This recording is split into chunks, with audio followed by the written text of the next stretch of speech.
Bonjour et bonnes fêtes de Pâques, bonne célébration de Pâques. La Pâques pour nous, ce n'est pas seulement une fête, mais c'est très profond. Mais je voudrais insister sur certains points saillants de la marche du Christ pendant la Pâques. Je vais d'abord commencer par Pilate, qui s'est battu gravement pour libérer le Seigneur Jésus. Vous savez pourquoi? Parce que Pilate avait une femme forte, une femme de prière, une femme qui avait vu dans le rêve que Jésus était innocent. Voilà, la femme de Pilate est venue lui dire, attention, je n'ai pas dormi pour cet homme. Combien de femmes des autorités sont des femmes de prière? Aujourd'hui, les femmes des autorités sont celles qui entrent dans des fétiches pour protéger le pouvoir de leur mari. Mais la femme de Pilate était une femme de prière. Elle soutenait son mari dans la prière. Tu es femme d'un magistrat, femme d'un haut magistrat, femme du président de la République, la femme d'un gouverneur, la femme de telle autorité, d'un général. Cherche la face de Dieu, soutiens ton mari avec de bons conseils et essaye de chercher la volonté de Dieu dans ce qu'il fait, soit celle qui lui donne de très bons conseils. La femme de Pilate lui a dit ça. Et Pilate a essayé 3 fois de délivrer Jésus. Mais il s'est vu devant l'impasse. L'impasse, c'est qui? Ce sont les sacrificateurs qui étaient décidés de l'éliminer et d'en finir avec Jésus-Christ. Et quand nous lisons, la Bible nous dit que Pilate ayant assemblé les principaux sacrificateurs et magistrats du peuple, il leur dit, vous m'avez amené cet homme, c'est dans l'évangile selon Luc chapitre 23 à partir du 13e verset. Vous m'avez amené cet homme comme excitant le peuple à la révolte. Et voici, je l'ai interrogé devant vous et je ne l'ai trouvé coupable d'aucune des choses dont vous l'accusez.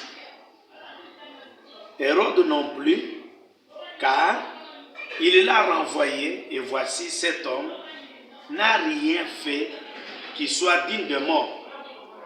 Je le relâcherai donc après l'avoir châtié. À chaque fête, il leur était obligé de relâcher un homme.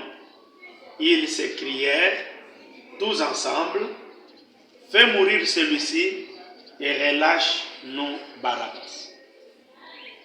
Cet homme avait été mis en prison, Barabbas, pour une sédition qui avait eu lieu dans la ville et pour un meurtre.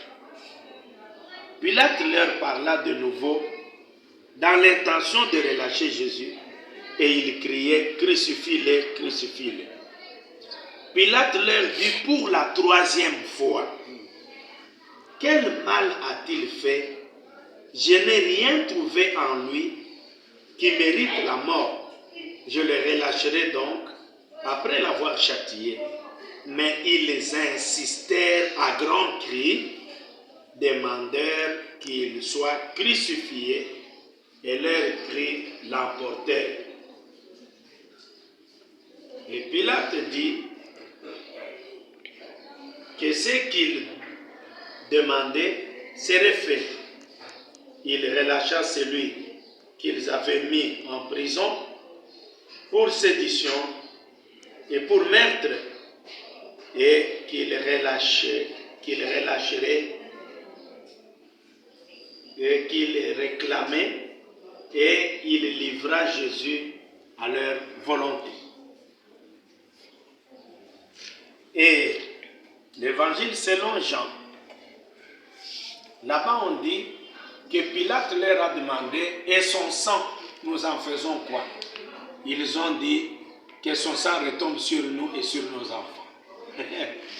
Je voudrais ici insister sur une chose, on ne se bat pas avec le destin.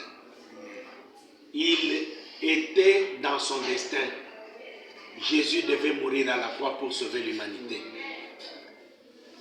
Le destin est plus fort que la raison. Je parle à quelqu'un, je dis le destin est plus fort que la raison. Le destin est plus fort que l'agréable. Le destin est plus fort que ce que tu aimes. Le destin est plus fort que le désir. Le destin est même au-dessus de la science. Jésus était dans son destin de sauver l'humanité. Personne ne pouvait l'empêcher. Le destin est plus fort même que la bonne volonté. Pilate avait la bonne volonté. Jésus avait raison. Il était innocent, mais le destin était au-dessus de tout. Je veux que tu cherches à connaître ton destin. Ça, c'est très important. Amen. À quoi Dieu t'a destiné? Quand tu comprends ça, tu ne vas pas te battre. Beaucoup de gens se battent avec leur destin. Jésus ne voulait pas se battre. On lui dit, es-tu le Fils de Dieu? Il dit, vous l'avez dit.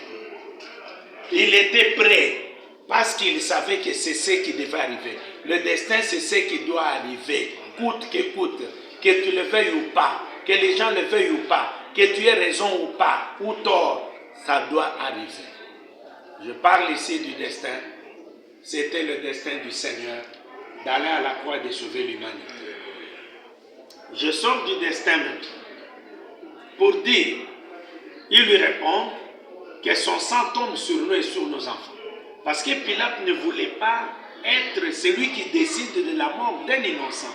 C'était un juge juste, mais ça ne suffisait pas.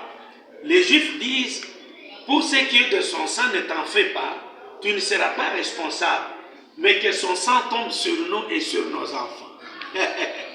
C'était une prophétie. Amen. Évidemment, au supplice de la croix, Pilate savait que le sang allait gîter. Il dit, mais ce sang qui va couler, le sang d'un innocent, ils disent oui, que ça coule, mais que ce sang coule sur nous et sur nos enfants. Que le sang de Jésus coule sur toi et sur ton enfant. Amen. Que le sang de Jésus coule sur vous et sur vos enfants. Amen. C'est ça la part, le sang de l'agneau. Le sang qui nous purifie, amen, le sang qui nous lave, amen, le sang qui nous protège. Amen. Le coronavirus est en train de circuler dans le monde entier, mais je dis comme ces gens-là, que le sang, son sang coule sur nous et sur nos enfants, sur nous et sur nos familles. Que le sang de Jésus soit dans ta famille, sur toi et sur tes enfants. Que personne dans ta famille soit touché par le corona.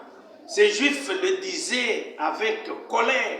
Ils réclamaient la mort de cet homme, mais ils étaient des acteurs qui participaient au salut de l'humanité en disant que son sang coule sur nous, tombe sur nous et sur nos enfants.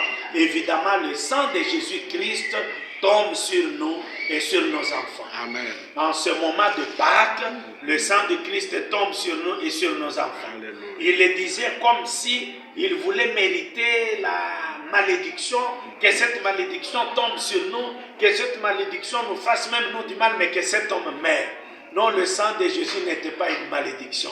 C'était le sang de rachat. C'était le sang de la délivrance. Amen. C'est par ce sang qu'il rachetait son peuple Israël. C'est par ce sang qu'il rachetait l'église des nations. Que le sang tombe sur nous et sur nos enfants. Oh, la Pâque, c'est le sang de l'agneau.